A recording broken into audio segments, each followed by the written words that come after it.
If you're in your 30s and glancing at your bank account and thinking, I should have started investing a bit early, then pause right there. It's a very common feeling. And here's the truth.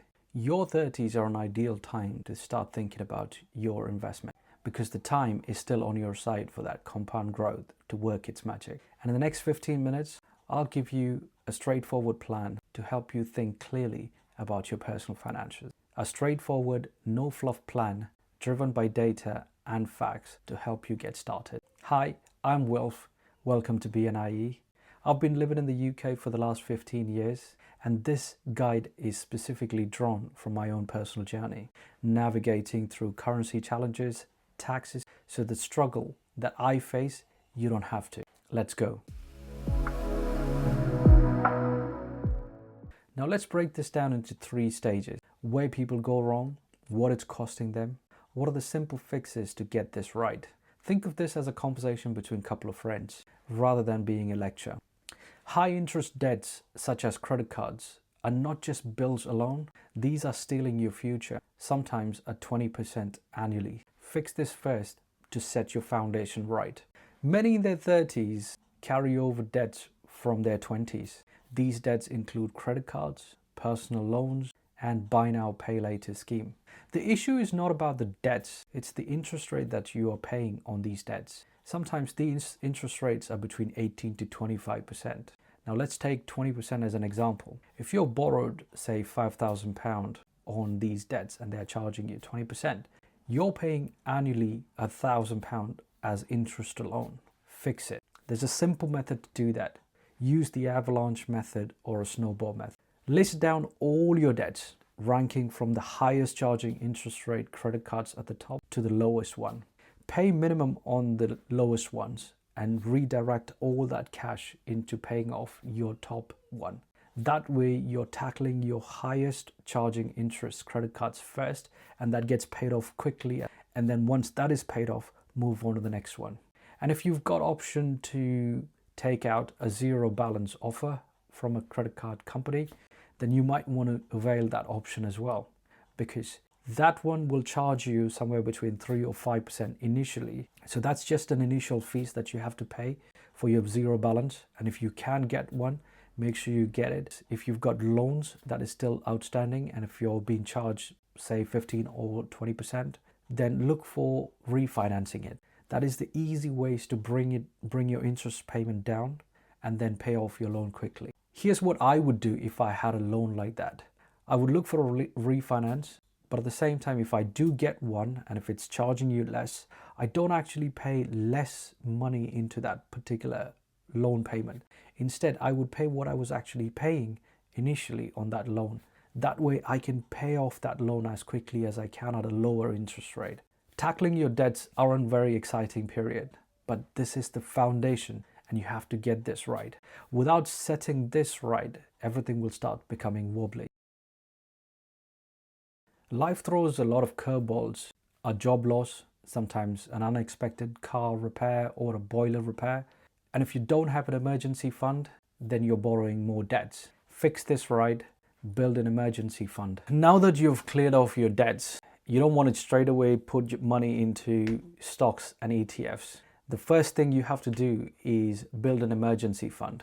An emergency fund will be your first safety net.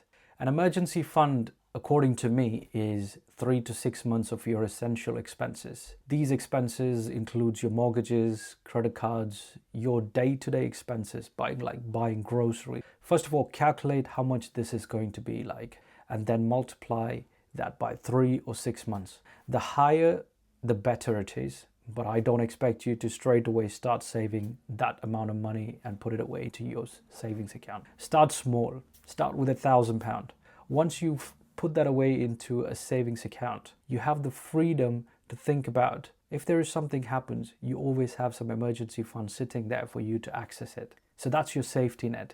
And the way to build that is to automate. Set up a direct debit from your current account to your savings account. Each week, put aside, say, £50 or £100 each week. That way, the money is getting saved automatically, and then you know if something does happen, you will have always that money left for you to access and tackle those expenses. Why do you need to build this, you might ask? When you're in your 30s, you'll probably have family, you'll probably have kids. And when all of these happens, your responsibility grows. And one little unexpected expenses comes up, and without a safety net, you'll be selling your investment at a loss. So you don't want to do that. Instead, you want to build that first and build that safety net. That way you don't have to worry about anything unexpected coming at your way. Here's the data for you. An average UK family would be expecting around a £1,500 bill as an unexpected expenses. Now think about that. This isn't about holding your money. It's about the freedom to think clearly about your investment. If you're under the age of 40, lifetime ISA is a no-brainer. It gives you 25% bonus each year. That's up to about £1,000 if you set aside £4,000 annually. And if you miss this opportunity, you're leaving free cash on the table. Your 30s are an ideal time to start planning about your retirement. Now, don't think that you're absolutely old, but this is the perfect time because the time is on your side for that compounding growth to work. And one of the ways you can do it tax efficiently is opening a LISA account. I missed out on that opportunity when this product was introduced, but I don't want you to miss out on this one because it's free money given to you by government. They'll add you 25% on whatever the deposit that you make, which is a maximum of £4,000. That's £1,000. So each year you're setting aside £5,000 in a LISA account. There is a certain set of rules when it comes to LISA. The rule is you can only take out that money along with the bonus to buy a property, and the property has to be around £450,000, or you can access this funds along with the bonus during the time of retirement, which is at the age of 60. Now you might think that's a very long period of time, it's a long time horizon, but trust me, time comes to you very quickly. Put that money aside, open a LISA account. Even if you don't intend to put a lot of money into it, just open one before you hit your 40. Here's an example for you. If you max out your LISA at £4,000 annually, and then government adds another £1,000 into it, that's £5,000. And if you take that money, say invest it into S&P 500 at a conservative rate of 8%, that'll be £566,000 if you invested between 30 to 60 year period. That's a lot of money. So start simple. And the next thing that you want to do in your 30s is maximize your pension contribution. If you're eligible to avail pension from your employer, make sure you contribute that. Whatever contribution you make, it's matched by your employer as well. Again, this can be accessed at the time of retirement, and it's free money on the table. Don't miss out on that opportunity. And here's how you can maximize your LISA allowances. Invest into index funds. You can pick just one FTSE All World ETF and invest your money into that particular ETF. That way you're supercharging your investment along with the government bonus to maximize your return at the age of 60, or if you want to buy your first property. If you're nervous about investing, then just putting this money into a LISA account still gives you 25% bonus. So that's an absolute no-brainer. So don't miss out. Now that your foundation is set right, where do I put my money? Don't buy individual stocks. It's way too risky. In your 30, you don't want to take too much risk. You want to build your foundation strong and build it solid. So go ETF, buy broad index fund such as S&P 500 or FTSE All World. S&P 500, for example, has returned annually about 10%. And in the last 10 years, it has returned close to 13.6%. Now this money compounds over time. So setting your money or investing into this particular ETFs, you're not just putting into a less risky assets, but you're also diversifying it. You're not buying individual stocks. When you invest into S&P 500 index fund or an ETF, your money is spread across different companies within that portfolio. And if you buy, let's say, FTSE All World, you're diversifying across the globe. And that way you can build your steady return. Here's where people tend to go wrong. One is chasing excitement, driven by social media posts or recommendation by your friends to invest into individual stocks. This stock picking might cost you between 2 and 4% annually. And the other thing is delaying your investment. And here's the data for you. If you invested from the age of 30 to 60, on an average, let's say £200 each month, at the age of 60, you would have £360,000.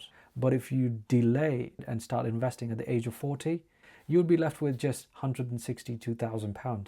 That's half of what you could have achieved if you had started at the age of 30. How do I invest? If you live in the UK, you've got the ISA account, open one.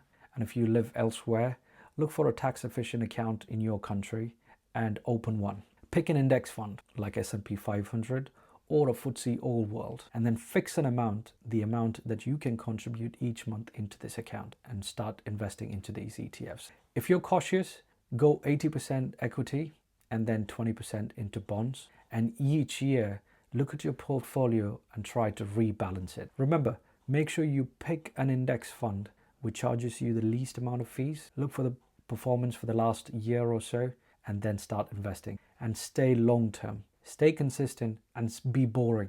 Boring is always good when it comes to investing.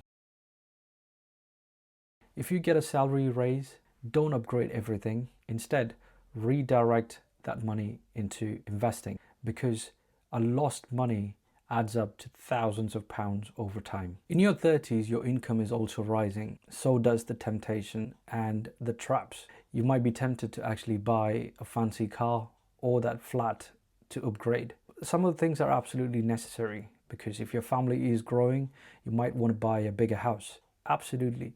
If that makes sense, go ahead and spend it. But if it doesn't add any value to your existing life, that spending extra will cost you thousands. Here's a simple example. If you spend £100 additionally each month, that's about £86,000 lost by the age of 65. So think about before you actually start splurging that money into things that you absolutely don't need it. Give yourself a 24-hour period before you make that purchase. If after 24 hours, if you still feel that you need that product, then it makes sense for you to buy it. If it's not, then move ahead.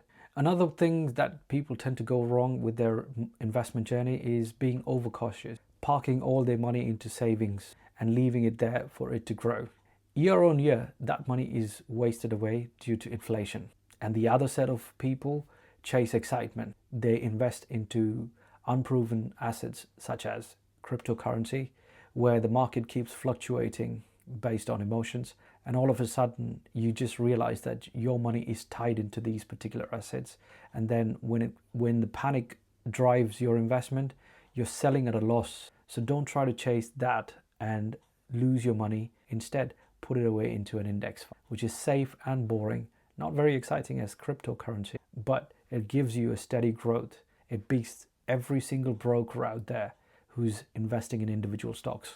The data shows that diversifying your investment into things like ETF will always beat even the best stockbrokers in the market. I'm not saying that you shouldn't have any fun, but your budget for fun should be roughly between 15 to 20% and nothing more than that. And genuinely, I've seen friends not making these small twigs and losing out on big opportunity. So there you have it. A calm, actionable plan to help you get started on your financial journey. Clear off your debts, build your safety net like an emergency fund, open a tax-efficient account such as ISA or LISA, invest into broad market such as S&P 500 or FTSE All World, and sidestep any traps that come along the way. And here's the key takeaway. Even if you invest £200 or $200 each month, starting from the age of 30 to your retirement, you'd have approximately £350,000 with a modest return of 7 to 8%. You're not trying to chase perfection and you're not trying to chase excitement. You're just trying to be boring and consistently investing. And if this video helped, hit that subscribe button and click that notification bell as well so that you get notified every time a new video is dropped. Thank you for watching, and I'll see you next week.